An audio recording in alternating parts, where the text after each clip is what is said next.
But I was willing to, for the first time in my life, say yes, and not no all the time. And I also understood you don't just go into the class and you're a skinny, scrawny kid with a belly on it and start pumping some big weight. Here's where you start. You start small. You take little steps. Fear is a real thing, and it's important to embrace it. Understand that it's okay, that it's in your life. Now, I'm in this place here.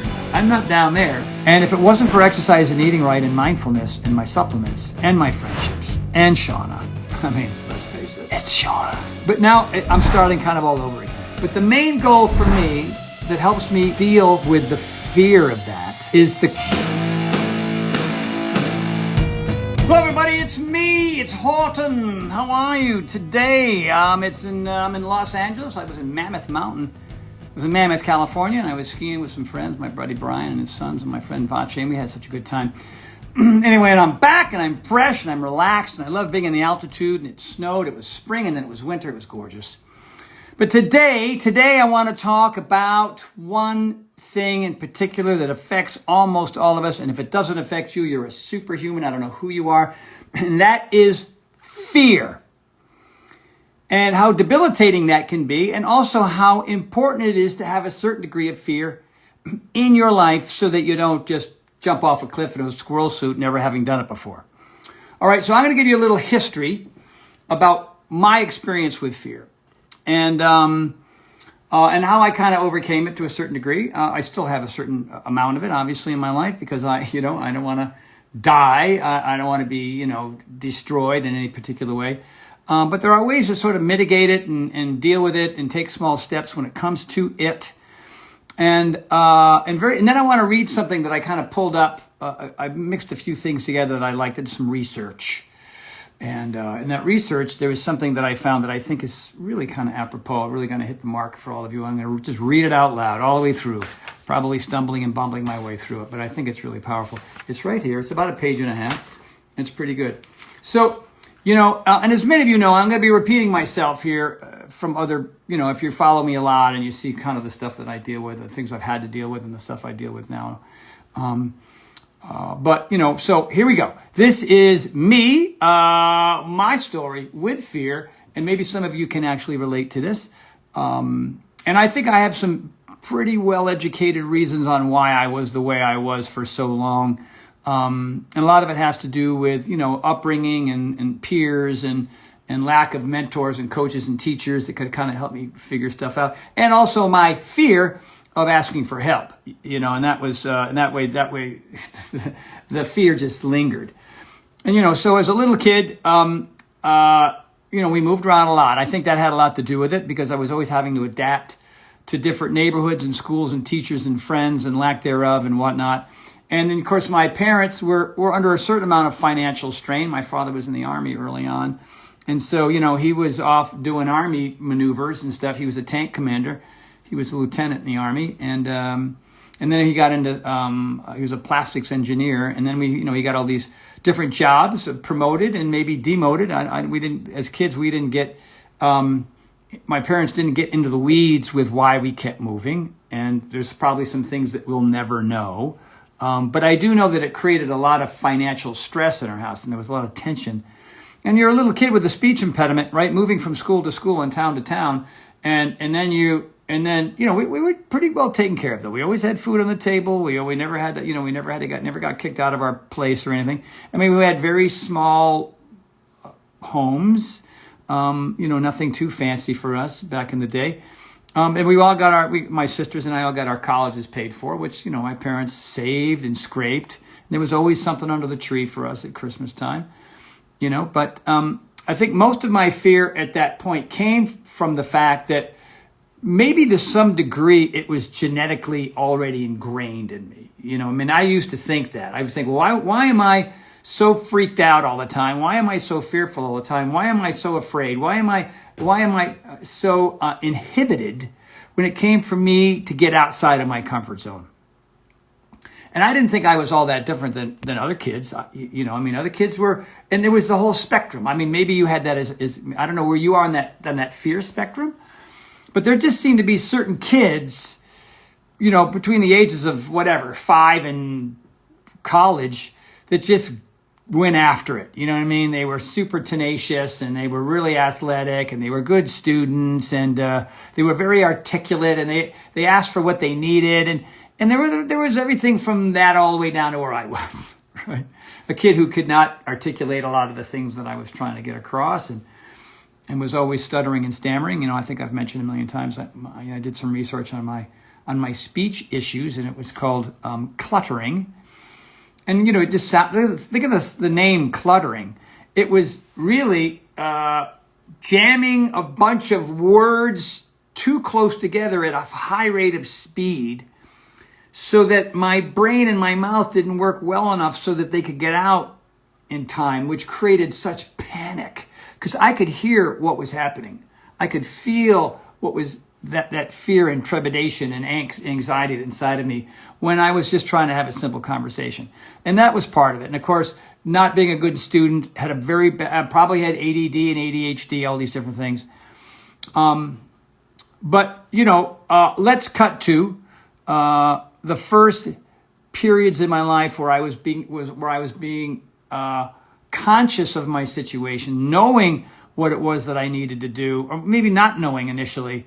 But I was curious. I knew that I was incredibly unhappy, and I knew that I was very stagnant, and I knew that I wasn't really progressing in so many areas of my life, physically, mentally, and emotionally.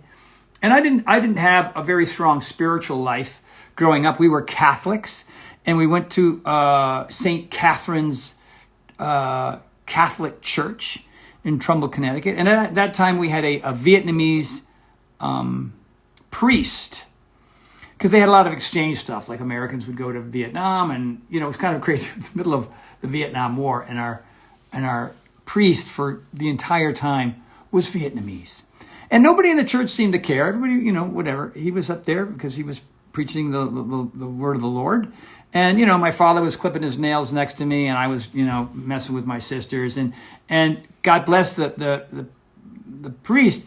He had a very, very strong Vietnamese accent, and it was virtually impossible to understand what he was saying. You know, maybe there was a sermon that was just, you know, powerful and amazing. None of us even knew what the heck was going on. And how does any of that have to do with fear? I don't know. It just has a lot to do with the fact that my life was filled with a lot of unknowns and strangeness and odd stuff. So my father, being somebody who was, you know, on the road, my father was on the road Monday through Friday, and I saw him on the weekends, and sometimes I didn't see him for a couple of weeks. And that's just what his job was, because he was driving all over from Maine all the way down to Pennsylvania and back and forth in New York and Connecticut. And I don't know why the TV's coming on now, but it is. So, hi, Charlie there. I told my team, I was gone. I was starting to watch the playoffs. The Lakers are playing tonight against New Orleans. So, but what I want to try to get to, there's so much waving. There is so much important waving that I feel is necessary to do. I've never seen such a, here we go, boom. And I'm assuming that maybe a lot of you have not been able to progress in certain aspects of your life. So there's the physical, there's the mental, there's emotional, there's the financial, there's relationships. The categories are endless. And we're not where we want to be. We're not even beginning to make headway in areas of our life because we feel so paralyzed, so stagnant, based on a lot of our childhood trauma. You know what I mean? It's not like this stuff goes away all by itself. It requires asking the right questions. It requires hanging around with the right kind of people. It requires getting way outside of your comfort zone, or maybe just a wee bit out of your comfort zone. You know, and so one of the conversations I was having with Brian today and Scott Pfeiffer and my friend Steven is you know, this is when we work out really hard, then we have a shake and we sit around and pontificate. And I think, and I'm just talking about myself here, right? And this is still an area where I'm troubled, because as I've gotten more successful, all right, so there's different kinds of problems and issues and situations where fear comes into play as you're making your way through your life. Now, when I was young, it was like everything was out of my control. I'm just a kid. My parents are doing the best that they can, and And I just am not. I'm not capable. I'm not able. I didn't have any teachers. I mean, later on, I had an acting coach, and I had a guy that taught a fitness class at URI, University of Rhode Island, that had a huge impact on me. My acting class, it was Daryl Hickman, and these were people where I placed myself in situations where I said, you know what? I'm going to go sign up for a fitness class this semester, and just maybe if I get muscles, girls will like me. And when in reality, you know, because we talk about the norepinephrine, dopamine, serotonin, brain-derived neurotropic factor, all these feel-good drugs that happen as a result of moving physically. My GPA went up that semester. A lot of really positive things happened with me because I was moving physically. I wasn't learning more. I wasn't reading any personal development books at that point. But I had put myself in a situation where I was with a mentor that I really respected and liked, and he liked me, and there was a relationship there, and I was going to do anything he said. Purely for the aesthetics, purely for my ego. It had nothing to do with really me fighting any kind of fears. The biggest fear I had to fight was to sign up for the class. You know, it'd be like, I don't know how to lift weights. I do push-ups and pull-ups. I don't know what else, squatting and lunging and deadlifts and HIIT training. I don't know what the heck any of that stuff was. But I was open to it. Finally, I was like, okay, let's go do that. And then when it came to my acting coach, Daryl Hickman, oh my God, the fear that I had to deal with to drive an hour and 10 or an hour and a half, depending on the traffic, from where I lived to the other side of town. It was in Pasadena, at the Debbie Reynolds dance studio, and it was Daryl Hickman, who was a childhood actor and still acted quite a bit. He was in a movie called Network, and he was in The Grapes of Wrath as a boy. I mean, we're talking.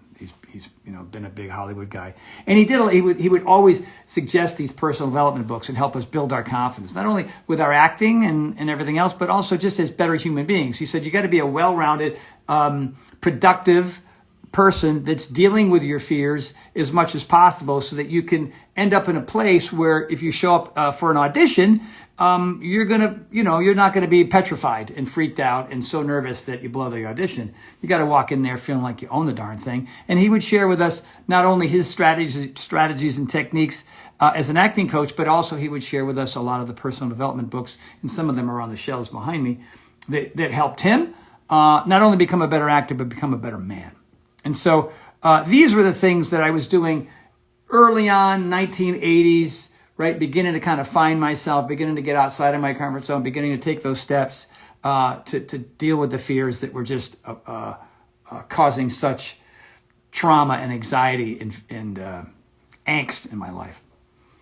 All right. And then so, between those early years in the 80s to present, there's even been a lot more work going on. But the one thing and I started saying it, I want to finish it here, is presently now, because when I was with Beachbody, right? So I was working for Nordic Track, going back and forth. I had a show called 360 for a while, where I had a co-host, and I had a 3-camera show. And the first time I was on that, I got booked for this thing. It was for an entire season, and the production company thought I was wonderful. And on day one, and the opening sequence, it was 23 takes to get through the opening thing. Start on camera 1, turn to your host, go to 2, then to 3, back to 1, then to the host. Couldn't do it. I was and the lines were going 100 miles an hour, and I didn't know what to ask. I didn't know how to fix it. And I was like sweating. I was just going to run off this. But they kept me. I don't know why, because I'm a charming guy. I don't know why they kept me. It's a little surprise they did. And so that was a big hurdle for me. That was me, okay, I'm going to go back a second time and a third time and a fourth time. The squeaky wheel gets the grease. The squeaky wheel is I wasn't really, I had to show up because they hired me. But each time I showed up, I got better and better, and I wasn't as paralyzed. And then I would fly off to Minneapolis, and I would do these Nordic Track ads. And, just because I was starving and poor and in debt, and I got hired for stuff because I had to go to these auditions, because if I didn't, I would live in the street. I mean, it was that perilous, right, for the longest time. And then, of course, we all know what happened after that. I met Carl Deichler, and I was in the right place at the right time. I mean, what is luck? Luck is opportunity meeting readiness, right? So the opportunities early on came and went, and I never had the cojones to follow through with them because I was just too petrified with fear. And then eventually, I took a tiny little step, and I'm look where I am today. So I want to read this thing to you, and I'm going to hopefully get through it clean. And I found this today, and I think it's pretty spot on, man. And I've already kind of covered some of this, but I want to read it to you. So here we go. Are we ready? Drum roll, please. Being afraid of something is human, and in many situations, a necessary and life-saving reflex. In the evolution of humankind, fear has helped our species stay alive and evolve into the intelligent and advanced societies and cultures that we live in today. Unfortunately, although we don't need all of those fight or flight reflexes anymore, fear is still a part of who we are. All right? So when I read that, I realize, yeah, it's not something that you have to avoid. It's not something that's, when you get to a certain point, it doesn't go away. There's certain fears that I deal with now, and I didn't really even get to that point with, post-beach body fear stuff that's going on with me. But I will at the end after I read this. Fear has evolved with us, provoking psychological, emotional, and even physical reactions that are separate from our surroundings. That is where the problem lies. That's good. We can be lying in bed or on a couch, protected, warm, having nothing to fear. And yet, in our heads, we are afraid and we are anxious. Lying on the couch, lying in bed, right? Why? As a consequence, our bodies experience the stress reactions caused by fear. And in turn, that causes mental blocks that keep us from taking action. Oh my God. Can anybody relate to that? Man, that's good. Any waving? Oh, there's all the waving. All right, but wait, there's more. Overcoming fear does not mean this. This line is in caps, and it's bold because it's important. Overcoming fear does not mean being totally absent of fear. Being fearless is not the absence of fear. Rather, it's having moved through fear or past fear based on the assumption that the result of taking action outweighs the uneasiness involved in doing so. So being fearless does not mean that you live without fear. Instead, it means you're able to live with your fears. What? So good. To really look at them and get to know them and then befriend those fears on your journey towards accomplishing your goals. If I had a mic, I would drop it. That's so good. One of the most heartbreaking fears is the fear of being our true self. I'm going to read that line again, because maybe there's one or two of you out there might know what I'm talking about. One of the most heartbreaking fears is the fear of being our true self, being vulnerable enough to speak our truth, to share our ideas, dreams, goals, the things that we like or don't like, or to simply say, I'm scared out loud. Gold, man. That is gold, I'm telling you now. Oh, we're at the bottom of the page here. Very exciting. Oh, wait, I missed a couple waves. We don't want to do that. All right. Shall I continue? I think I will. It could be a time when we mispronounce a word. Did that about 40 trillion times. And faced ridicule. What? To be embarrassed? What a horrible thing. Not. Or when our ideas are diminished or called stupid, or when our uniqueness was mocked. Oh, people. These experiences may have their roots in a toxic environment where we may have felt like we had to walk on eggshells and never, ever dared to step outside of what we expected of ourselves. The point is that no one is born with a fear of speaking their truth. This is a learned behavior. Dang straight. But there is more. But that doesn't mean that that does not mean that you're destined to hang on to any of your fears forever. The fear was learned, and you can learn new things to help you develop the courage to face those fears. And now we're in the solution part of my little thing I'm reading to you here. All right, this is gold. Get ready. Solutions, : review your fears. What's the worst that can happen? The light goes out.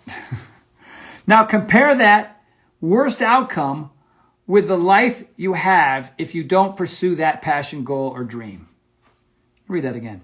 Review your fears. What's the worst thing that can happen? Now compare that worst outcome with the life that you would have if you don't pursue your passion, goals, and dreams. I continue. Transform your negative, limited beliefs into positive mantras that you repeat to yourself daily, and your fears will change in your favor. This might be something as simple as starting to say, I can, instead of I can't. Or yes, why not, instead of no, not me. Fear is not only powerful, but it's also very deceiving. If a fear stays with you, this is a really good one, man. So hang in there because this is gold. Fear is not only powerful, but it's also very deceiving. If a fear stays with you for too long and you don't challenge it enough, it will become part of your belief system. When that happens, fear starts to dedicate your decisions. Is that right? Dedicate? Nah, I don't like that word. Fear might start to affect your decisions and even give the direction to your life, career, and business. By befriending fear and accepting it as part of my life, I become a happier, more fulfilled, and also a much more productive person. And I believe that by befriending fear and overcoming the mental blocks which stop you from taking action so you can. Well, boys and girls, there you go. So I think maybe the reason why I didn't want to tell you early on is A, because I forgot, and B, because I needed to read that out loud to help you understand, kind of where I am now. All right. So little kid, super afraid all the time, didn't do anything, procrastinated, petrified at sleeping, petrified getting up, petrified going to bed, like a constant. I'm surprised I didn't get shingles as a 9-year-old, and there's a lot of it had to do with not feeling secure with who I was. I just thought I was a capital L, almost all the time. And I had no positive reinforcement that proved otherwise, like the thing I just said. And so that made it really difficult. And I was belittled a lot because I had the speech thing, because I was small, because I was not athletic, because I wasn't a good student. So I had a lot of so many things that were piled up on top of one another, that there was no way that I could conceive that anything was going to ever improve for me. So, fear was the dominant state of mind in me 24/7 for a very long period of time. And like this little piece said, if that's happening for such a long period of time, it's going to affect every aspect of who you are. It's going to affect your relationships. It's going to affect your career. It's going to affect your finances. It's going to affect your confidence. It's, think of the laundry list of things. And then if it goes on into your 20s and 30s and 40s and 50s, well, there's no shock that you end up being, the biggest curmudgeon in the world, because your life has been filled with it, and there's nothing you've been able to do about it because you didn't know where to go find it, and you didn't know the kind of people to go hang out with, and you also didn't realize that the food you put in your mouth and the mindfulness that you do every once in a while and the exercise that you do has a huge chemical impact on the way your brain functions, so that you can begin to deal with these things that you've never dealt with before. So my outlet for me was sophomore year, URI, signing up for the weightlifting class, and then all of a sudden realizing I'm just in a better mood. I feel like I think I'm going to go to class. I might even take notes.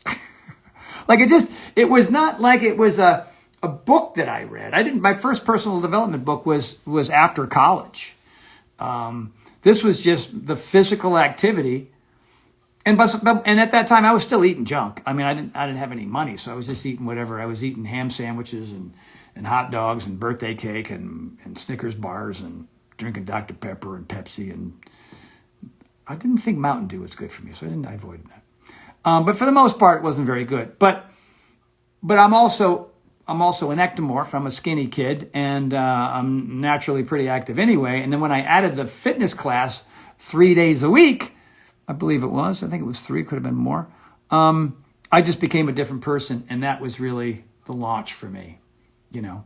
And it didn't mitigate all my fears. No, I still had plenty of those, but I was willing to, for the first time in my life, say yes, more, and not no all the time. And I also understood somewhere along the way, and because I learned this in the weightlifting class, you don't just go into the class and you're a skinny, scrawny kid with a belly on it and start pumping some big weight. Here's where you start. You start small. You take little steps. And then you track those steps like we did in P90X. I just gave you the same stuff that I did at URI when I took that weightlifting class. How many reps? What was the weight? Range of motion? General state of mind? And then over time, taking the little steps, I noticed that I got stronger and stronger and stronger. And by the way, that general rule has not changed whatsoever. I do the exact same thing right here, right now, when it comes to any aspect of my life. All right? Also, you know, and I've talked about this before, fear is compounded when you're around a lot of other fearful people. All right? So if you don't have any positive outlets, if you don't have anybody who can kind of steer you away from the kind of folks you've been hanging around your entire life that are filled with fear, and what they do is those people, because of who they are, prevent you from being who you really are. So what you've got a whole bunch of people hanging out together who are all pretending to be somebody else other than who they really are. Wow. And so when you're in that world, can you imagine saying to somebody, you know what? Think about all the people who come out of the closet for the very first time. Think about the level of anxiety and the people that have the courage to do that, who finally say, you know what? I've been faking it for so damn long, and I'm doing this for everybody else. And I'm so easily embarrassed, and I don't want to be ridiculed. So I'm just going to pretend I'm something I'm not. And they're miserable their entire lives. That happens also with people with careers. People who are like, you know, my favorite story is the accountant. He was very good with numbers and he provided for his family, but he really loved mountain bikes and street bikes and all kind of unicycles. He was into bikes. And he spent his entire weekend, Saturday and Sunday, because his wife would let him, because his wife knew that was the one part that made him happy. He was happy on Saturday and Sunday because he was in the bike shop talking to the guys who worked there, and people were coming in. And the owner said, geez, dude, you know more than half my employees. Can you want to work here on a Saturday? Because you're here anyway. And he said yes, and 5 years later, he owned the bike shop. But that took courage. That took a step, right? I mean, he knew that he would have liked to work there for a long time. And it took him a couple of years to ask he didn't need to ask his wife for permission, but he wasn't exactly sure what she would say. And at some point, he just said, hey, what do you think? And she said, great. And so imagine if he just had that courage earlier. I mean, the thing is, if you're dealing with all these kind of fears, how long do you want to wait? How long do you want to begin to surround yourself with people who are helping you grow and transform and improve your life and bust through those fears? How long do you want to wait to start asking some questions about how you can begin to make small steps so that you can move forward? I mean, I talked about problem solving last week. I gave everybody that big formula on that. And I hope maybe some of you tried it. I mean, here it is a whole Tuesday later. And maybe there was somebody that you had the courage to sit down with and say, okay, here's what Tony said. It's 1 minute. And you can't give me any advice unless I ask. And, you know, the whole 9 yards. I mean, that course that I took, that Stephen Wolf course, Romancing the Shadow course, was another mentor, coach, person that I mean, he could have been a complete bonehead. I mean, his information, I can't tell you how many books I started reading, and I was like, this is stupid. I don't relate to this. You know what I mean? And I would just put them down or give them away or whatever it was and let somebody else give it a try. So fear is a real thing. And it's important to embrace it. Understand that it's okay, that it's in your life. But again, if it's preventing you from asking the right questions, hanging out with the right people, preventing you from moving forward in your life, then you have to decide, what are the steps that I need to take? Who are the people that I need to surround myself with? And a lot of that just can start by journaling. You know what I mean? Writing down some of the stuff that you're struggling with. And I'm getting back to last week here a little bit, but if you're having a tough time in certain categories of your life, and not everybody is so well-rounded in that pie of life. You got the fitness, and you got the diet, and you got the mindfulness, and you got the finances, and you got the relationship, and you got the whatever those categories are in your pie. And you know what they are. Like, you can write down the 3 to 20 things that are super important to you. And some people, it's just the 3. The 3 are enough. This is who I am. I want to be able to make enough money to supply my, I want to be able to make enough money, figure out what that is, to give my family the life that they want, to shelter the, everybody, feed the kids. And I want to be able to have nice relationships with my family and friends. And I want to stay fit. That's it, man. I don't want to rock climb. I don't want to, that's it. And other people have tons of different categories. And you have to kind of prioritize, 1 to 10, which ones sort of float. A lot of times, the easier ones, the categories that are pretty easy, they don't create a lot of fear, right? But don't really help you advance in your life, don't help you grow, don't help you transform. But they're things that you like to do and that are easy, but you still have all that angst and those feelings of fear that aren't preventing you from being the person that you want to be. All right, so that's it. Fear, my friends. Oh, I guess it's time where I tell you what Scott and Brian and I were talking about. So here I am, 65 years old, and I'm going to be 66 in a couple months, which is crazy, And for me at this point, the thing that is scariest for me, now here I am doing that thing, not just to my wife, not just to a friend. I'm doing it publicly to the internet because I don't care. All right. The three of the main things that used to affect me when it came to fear was doing something improperly or incorrectly or whatever, having certain expectations, and then being embarrassed because it all went south. Like being embarrassed, the fear of being embarrassed will certainly prevent you from going anywhere. But why are you embarrassed? Why do you care so much about what other people say and think about you? You know what I mean? If you're working hard and you're taking the steps and you're not doing exactly the way maybe you would be or the people would expect, who cares? Stop caring about that. Stop judging that. You can't, if you're judging and caring about doing certain things certain ways so that you don't get embarrassed, well then stop doing that. All right? Just do it anyway. And the only person who's being embarrassed is you. All right?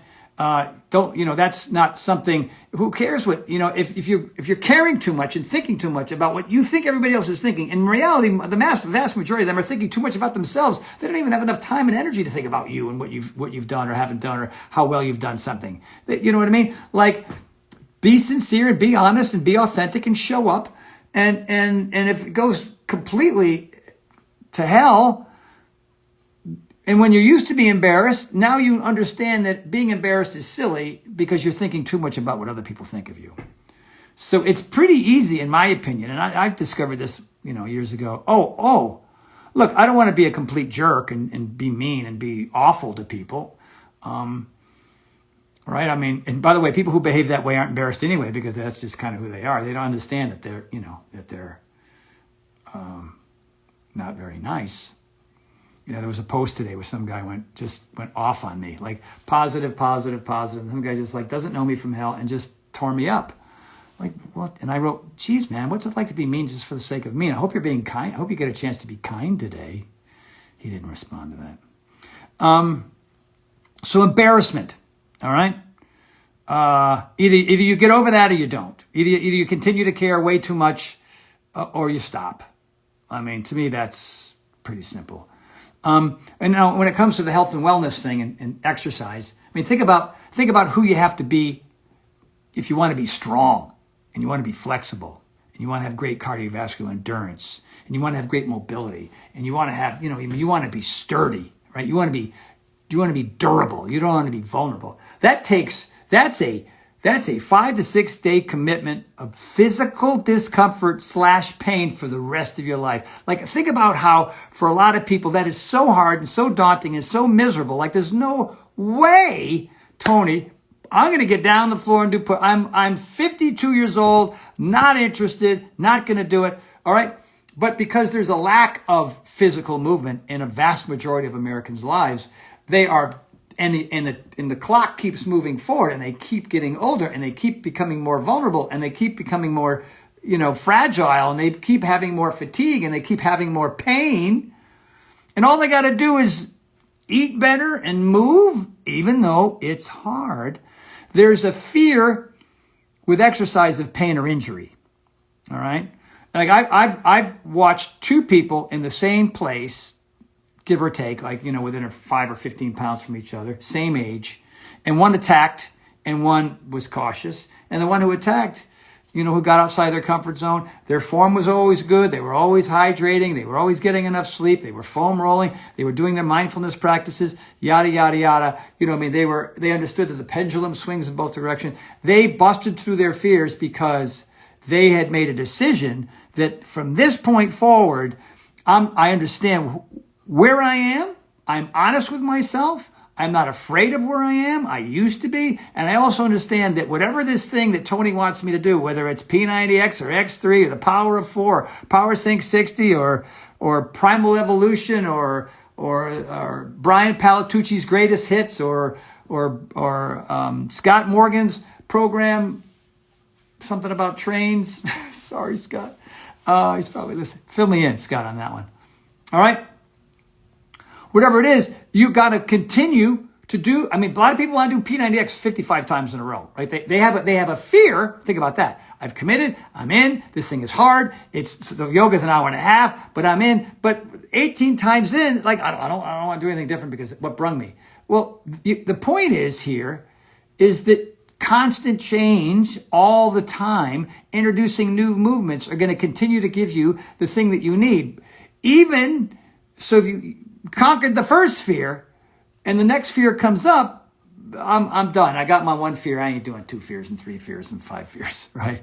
I'm not going to go to a spin class. That's it. I'm not going to take an adult gymnastics class. I don't want to go bouldering. I don't want to go to a Tony Horton, Ted McDonald. I've lost the weight. I feel good. And that's fine. if you're completely happy, I'm not telling you that's not a good thing. But this whole thing is about confronting those fears. And like I wrote in the article, the fear thing is never going to go away. All right. And a lot of people, they'll get past that first or second or third one and they're feared out. That's it. There's no more for them. They're not going to, they just don't have it in them. So, the point I want to make about physically changing in a reasonable period of time requires you to, just like I did back in college, track your progress, notice your range of motion, seeing if the weights are going up, adding new programs. You do P90X twice. Let's try the Power of 4 now. Why not? What's the worst thing going to happen? You're going to be introduced to a whole bunch of new moves. There's going to be new jokes, and you're not afraid of that because you weren't afraid before, so why should you be afraid now? Just jump into that one.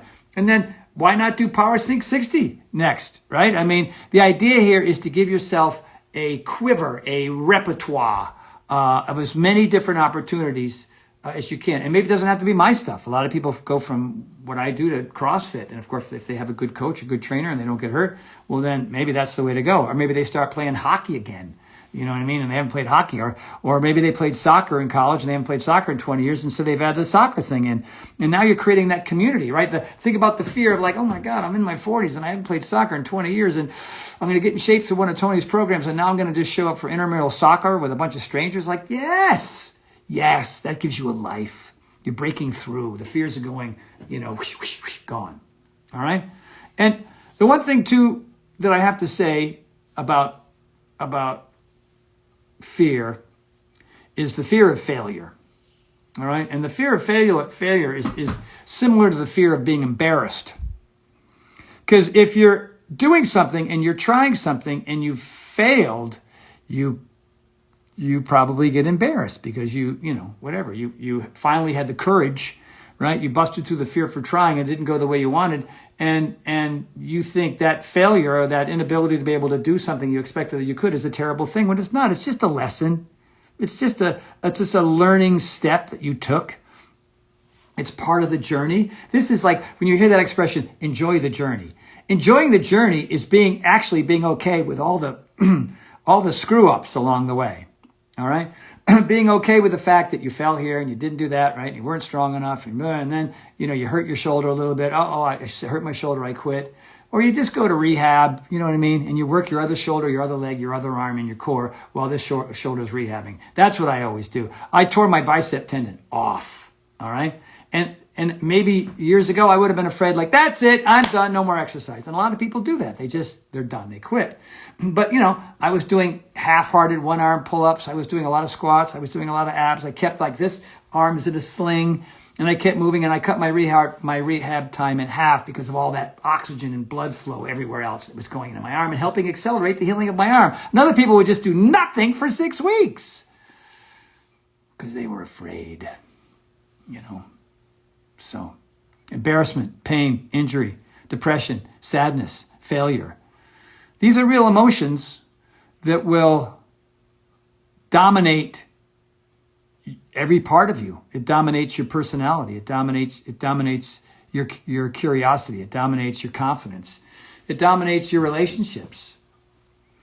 And what I hope that maybe you'll get out of this is it's okay to be afraid. All right? But if you want to get better in every possible category in your life, what are the things that you think you can do to get past it? And being embarrassed is just stupid, so stop that one. All right? Failure is part of it. That's just part of it. That's the step that you took. You know what I mean? And you will fail, and then you'll succeed, and then you'll fail, succeed, and then succeed, fail, succeed. All right? But you're always, because you're showing up, you're always moving that way. When you do nothing, when you're stagnant, when you're completely petrified and afraid, it's a dive bomb into the center of the earth. It's just, there's no life there. There's no joy there. There's no happiness there. There's no gratitude there. There's no lessons there. Right? There's no intermingling with other people who are kicking ass and taking names like you want to do. There's none of that. None of that exists. If you're completely consumed by fear based on the fact that you are afraid to be embarrassed and you're afraid to fall down and you're afraid to fail and you don't want to deal with your sadness and your depression. Sadness and depression, for example, there's a lot of fear that comes from why you're in that state of mind. Quite often for me, now I'm going to talk, I'm not a therapist, I'm not a psychologist, I'm not going to help you with that. But every time I'm sad and depressed, I go for a run or a walk or a climb. That's my way of doing it. Because I understand that physical movement, right, helps me be in the present moment. And when I'm in the present moment, I can begin to solve problems in my head just because I'm moving. All right. I can't do that in bed. Can't do it. When I get in bed, it exacerbates, it exaggerates it. When I'm sitting on a couch, same. When I'm sitting in a chair, same. When I'm not reaching out to anybody, asking for their help or whatever, same. I'm in that same miserable, depressed, sad state. And when I get up, off my ass, and I go out the door, and I start to run, and I don't want to run anymore, so then I walk, and then I'll run a little bit, and then I'll kind of jog, whatever it is. I remember when I had some serious stuff going on 20 years ago. I'm not getting into the detail of what it was. I would go outside, and I would put on my Walkman. Okay, that's old. Take my little cassette tape. I'm carrying around a suitcase on my belt. And I would run like Forrest Gump. Like, if you look at Forrest Gump, what was the one thing that helped him get over Gen A? He ran, and he ran, and he ran, and he ran, and he ran. And then, I'm tired. I think I'm going to go home. He ran enough. I would run 6 miles, 7 miles. All right? And did it cure me? Did it solve things? No.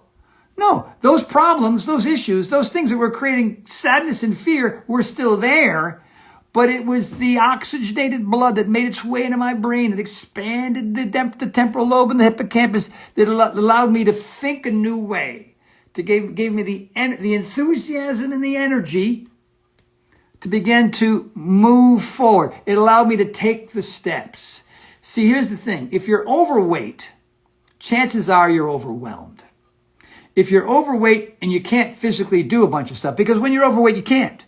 I mean, there are those rare cases of people who are, who have a lot of weight and they can just kill it. They can do all kinds of things. But the vast majority of people who are struggling with their weight, their brain is not working functionally, their digestive systems aren't working properly, and their weight is preventing them to be able to go and do things.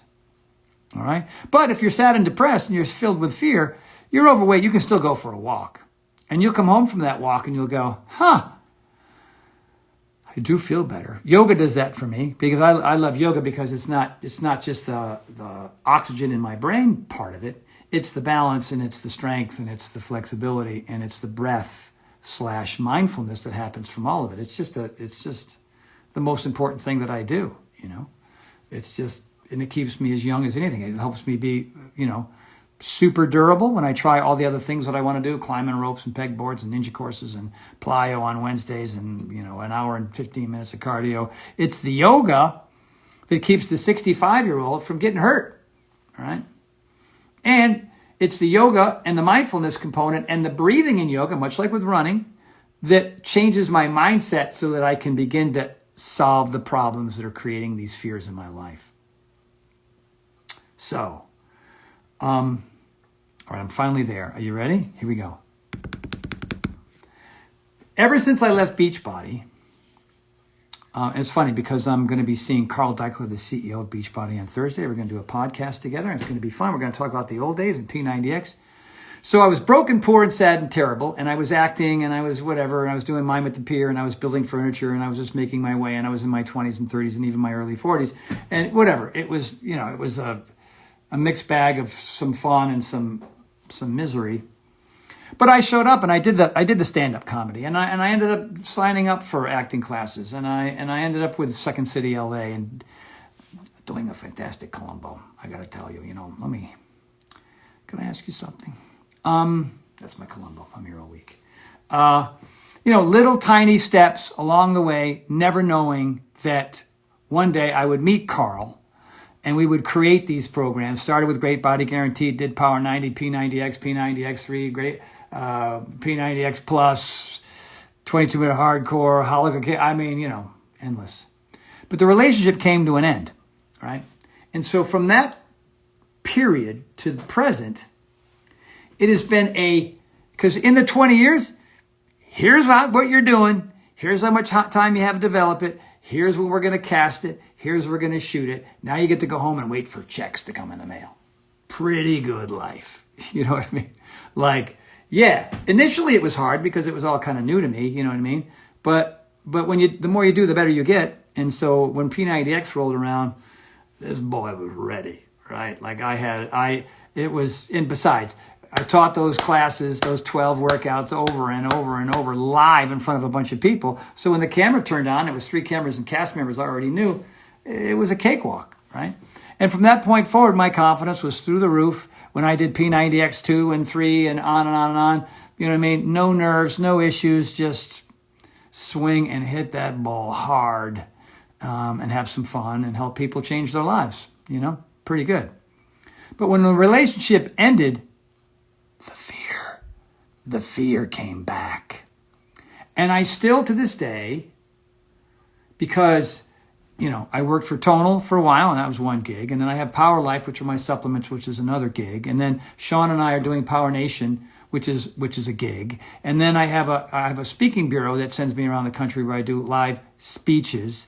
And then, then there's all the Instagram posts and the Facebook posts and the YouTube posts and all that stuff where, I got to put that out there, and then, you either you make money or you don't. It's this whole equation I haven't completed. The phone's got to be horizontal, but it's got to be vertical. And then now I'm looking for endorsements and ambassadorships and sponsorships through a company. So now there's all these, there's with Beachbody, all that fear, all that time, worked so hard, all the books, all the exercise, all the right people, like fighting the good fight. You finally show up and you get a gig that is you're in the groove, you're in the flow, like everything is fantastic. You're the man, you know what I mean? You're flying first class, you got a beautiful home in Jackson Hole, like and then it's over. And now I have 37 jobs. sort of, right? And so as I was telling Brian and Scott today, my trepidations, my fears now are based in the fact that my life is as unpredictable now as it has ever been. Because there's more at stake. When you live in a 2-bedroom apartment with rent control and you got a couple broken down cars and they need, whatever, and you're in debt, there's just, the whole thing could burn down and I could rebuild it in 3 weeks, This burns down all, the thing that I've built here, the responsibilities that I built here. There's a lot of unpredictability to it. And so the fear that I have now is, and especially after, I left Beachbody, I top up 2016, 17, 18, 19, 20, 21, 22, 23, 24. 5, 6, 7, 8 years ago. I can't believe it already. It's a long time. It's harder. It's harder and I am older. So I have to do everything right. I have to maintain the attitude. Back now, I have to turn it on for Instagram. I have to turn it on for Facebook. I have to turn it on for you right now, right here. This is it. This is it's not like I'm faking it here. It's not like I'm reading a script. It's not like I'm acting. I'm already pretty fired up about this topic and trying to help everybody and improve your lives. I have to turn it on for interviews. I have to turn it on for speeches when I go to Tampa, when I go to Fargo, or when I go to San Diego, when I go to Chicago. I got to go to Hawaii. I'm at the airport. Tony Horton, oh my God, changed my life. What am I going to be, an a-hole to folks? Not that I would be. I never am. I mean, I met this guy, William, in Mammoth. I said, you seem like a good dude. Come to my house. Here's my phone number. Come and work out. Haven't heard from him. Maybe he's scared. But I hope William, I hope you show up because we have a good time here at the house. The point I'm trying to make here, can I get to the point? Back in the day, 20 years with Beachbody, I wish I had a ball. I tossed one ball in the air and catch it. Pretty easy. It got to that point where it was that easy for me, right? And then now it's multiple balls in the air, lots of failures, lots of hard work, a lot of discussions, lots of arguments, a lot of back and forth, not just with, one organization, but with several. I feel like I'm in a constant state of negotiation. I have employees now, 10 of them. It's hard. And it's scary. But I'll tell you this. And I get freaked out. Sean and I get freaked out. We always say, should we downsize? Let's just downsize. Let's just sell this house. This is a big ass house that I live in. You know what I mean? And you know how many people in Hollywood who come out here, directors and writers and producers and actors and whatever, and they got nothing and they go boop, and then they go boop. Because time will move forward for everyone. And all the things that you were doing that made you successful, that stuff that you were doing, and you are aging and you're not budgeting, and you're buying fancy cars and houses and clothing and going on vacations to Aspen and wherever, Paris, and that, that's what people do. They have a lot of stuff and they work really hard and they want to reward themselves. And then, oops, whatever you were thinking of doing is not popular anymore. You're a has-been. And then you got to, then life gets hard again. It can go from hard to living the dream to hard. Now I'm in this place here now, right? I'm not down there, but I sure as heck ain't up there anymore. It's not that easy. Meaning, I'm not talking about finances. I'm just talking about how easy things were for me. So all the things that I did back in the day when I was dealing with these fears and these trepidations and these problems that caused anxiety and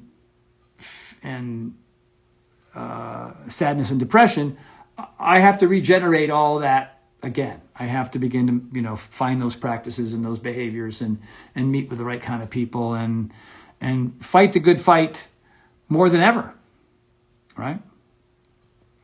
And if it wasn't for exercise and eating right and mindfulness and my supplements, no way. And my friendships and Shauna. I mean, let's face it, it's Shauna. I just happen to find the perfect woman for me.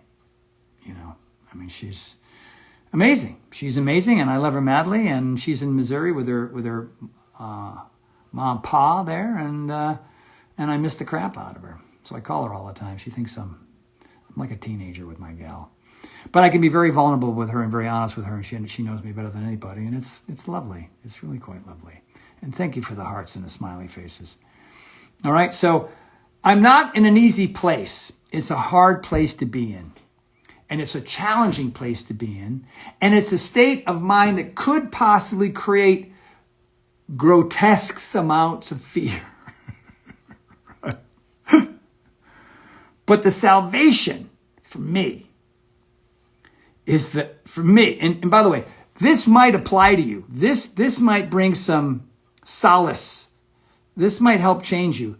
But for me, my incredibly disciplined diet right now, I am sure that it has everything to do with my state of mind, my state of being. I don't have fatigue, okay? I don't have joint pain. And, you know, I do a whole seminar about fatigue and pain and how it prevents you. If whatever fears you have, it exaggerates it by 10. Pain and fatigue are brutal. So the foam rolling helps. The jumping in my pool helps, which I don't do very often, and I should.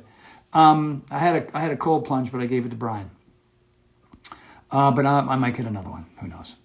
And it's just doing all these things. But now I have this big ass laundry list of recovery behavior and mindfulness behavior that didn't even exist before, because I didn't think I needed it because I was younger.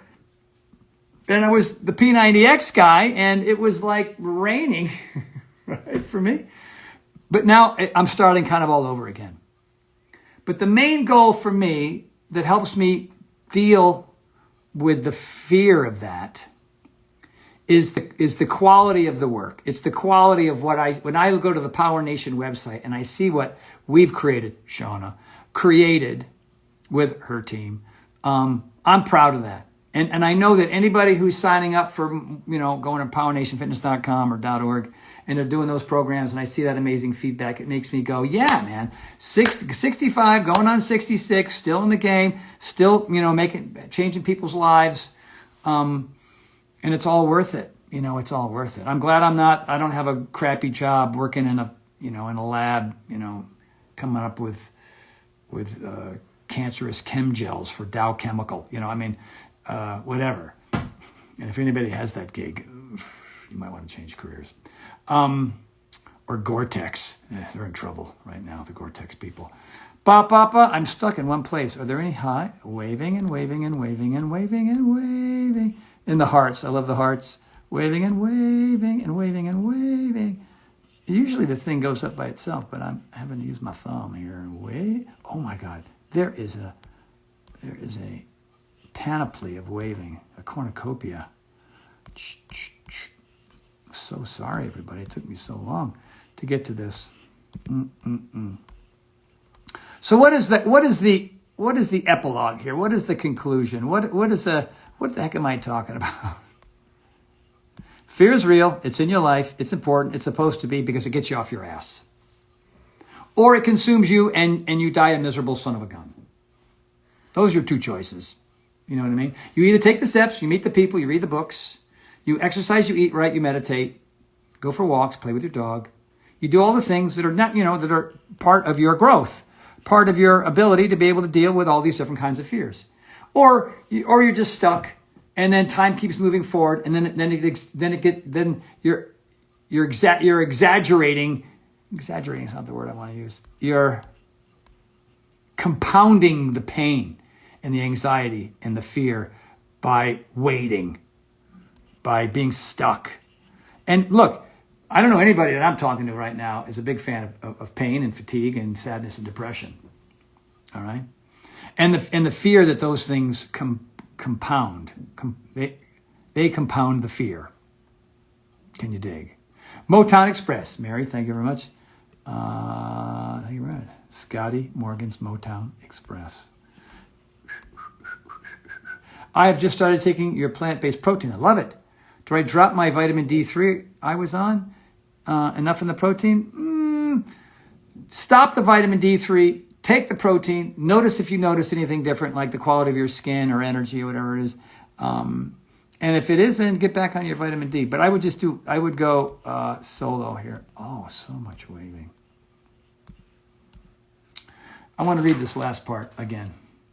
Fear is not only powerful, but it's also very deceiving. If a fear stays with you for too long and you don't challenge it enough, it will become part of your belief system.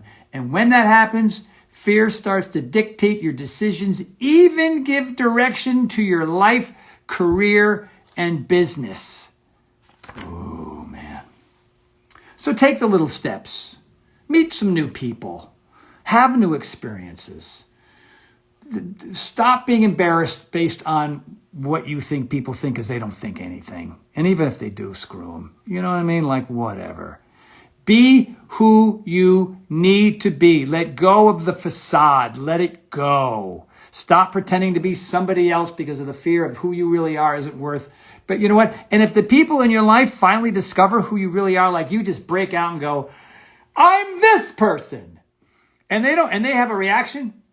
Bye-bye.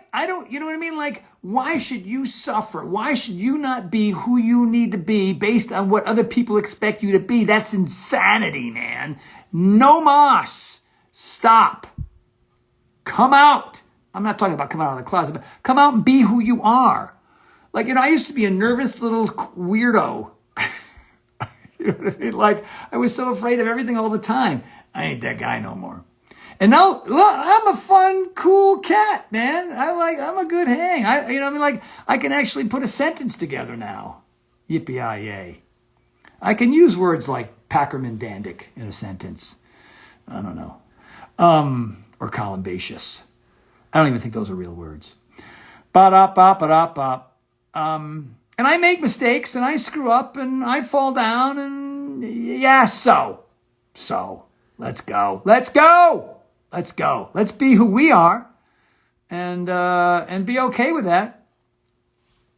And also, don't be mean. Don't be mean. Don't be short with people. Don't be the person that causes fear in other people. Like, you're just a D-bag if that's the kind of person you are. I don't think anybody here is like that, but we know them. They're all over the internet. You know what I mean? Like, that's how they spend their time, because they're miserable sons of bitches. You know what I mean? Like, let me go and be mean to you, and I don't know you, and you're being successful, and I'm not, because I'm filled with so much fear. I'm not willing to look at who I really am. I have just been in a hole for so long that my only outlet is to be horrible to strangers. God. But at the same time, the internet allows me to be able to do this with you and share what I know and be vulnerable to you guys and explain maybe some concepts, ideas, strategies, thoughts, methods that could help you move past your fears. Anyway, I hope so. Okay. Let's see. It is now 6:33, and we started at what time? 5:30? It's only been an hour? Is that right? 5? No, 5:30. That's not bad. I usually go 90 minutes. Well, there you go, everybody. I thank you so much. Let me see if there's anything here. I'm going to wave. Movement is medicine, physically and especially mentally. You got that right, Rob. This is good stuff. I needed to hear this today. Well, thank you, Matt. I needed to say it. That's very kind of you, my brother. Waving and waving and waving. Anyone else? Any comments? Anyone? As I wave to everybody. Hi, Tony. Nice to see you, my mshi. Boom, boom. Hello, hello, hello, and hello. Since I tore my meniscus, I'm not stopping the exercising. Yeah, see, you are very smart. Just improving now, range of motion. I'll get there. Yeah, see that? Ain't no fear in that comment. 0. Yoga is amazing. You know that, right? Hannah, I see you there, girlfriend. Ba, ba, ba, ba, ba, ba, ba. Anyone else? Anyone? Waving to you. P90X yoga is great. Only a half an hour, unlike that P90X one. It's 6.5 days long. Next level was pretty. Oh, thank you. Appreciate it. Next level. Remember the next level? Yeah, I don't know what happened to those folks over there. I haven't heard from them in a while. And waving and waving and waving and waving. And of course I'm waving. And I'm going to wave. And I keep killing it. Thank you, Shady626. I try. Getting older sucks. Let me put it this way. I'm going to say this once. Getting older in the, air quotes, traditional manner is for the kind of people who, and you might be one, who is not willing to put the time and effort into slowing it down by changing their behavior. All right. So we talked about genetics and epigenetics.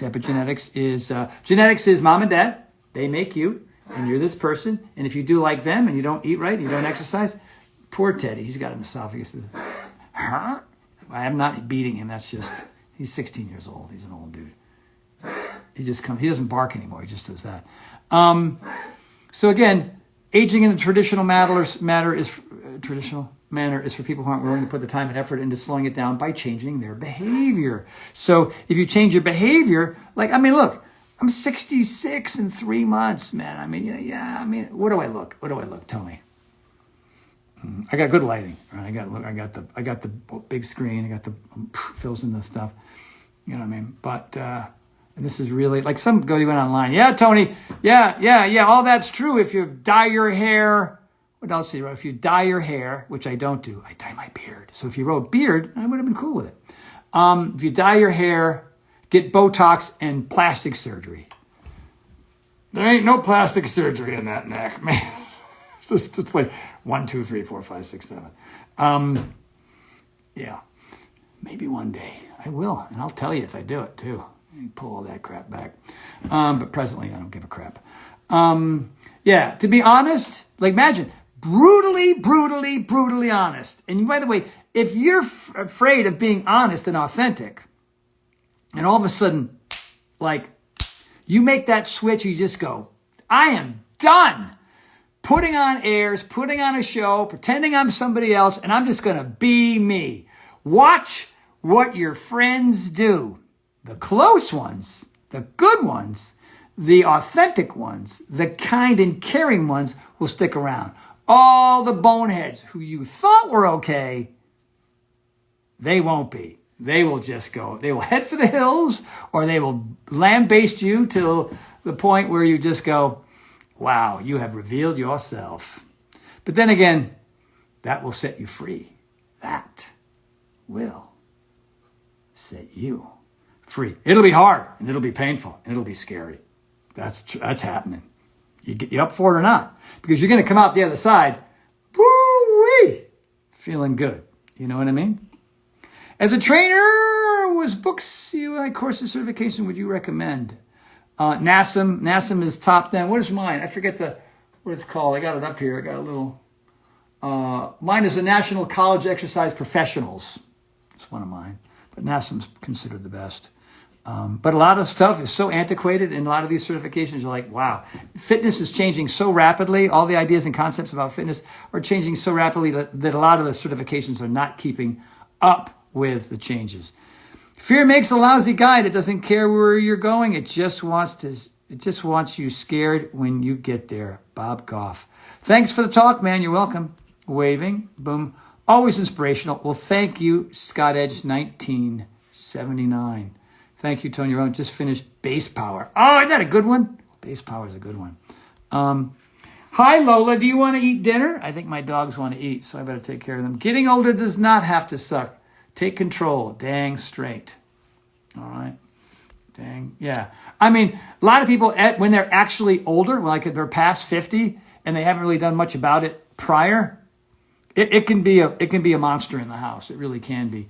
But if you're open to it and you understand, you go in nice and gentle. You just kind of go, yeah, I'm going to go for a walk. Yeah, but what does a walk do anything? Yeah, because not walking, that doesn't do anything. Walking is the thing that you're actually doing, which generates heat and oxygen flow in the nose, out through the mouth, right? You can do, you can sit in lotus and breathe, and you're doing something for yourself. Dan McCourt, glad I caught this. I'm glad you did too, Dan. I am too. Great discussion, much needed. Yeah. Maybe I should print this. Or I should send this out to everybody. There it is. Fear. I'm going to finish by just reading this first paragraph, and I'm going to say goodbye. Being afraid of something is human and, in many situations, a necessary and life-saving reflex. In the evolution of humankind, fear has helped our species stay alive and evolve into the intelligent and advanced societies and cultures that we live in today. Unfortunately, although we don't need all those fight or flight reflexes anymore, fear is still a part of who we are. And that's okay. All right, everybody. Last couple of waves. T. Horton, over and out. Got to feed the doggies. And great to see all of you. I really enjoy these. And I'll see you next time. T. Horton, over and out.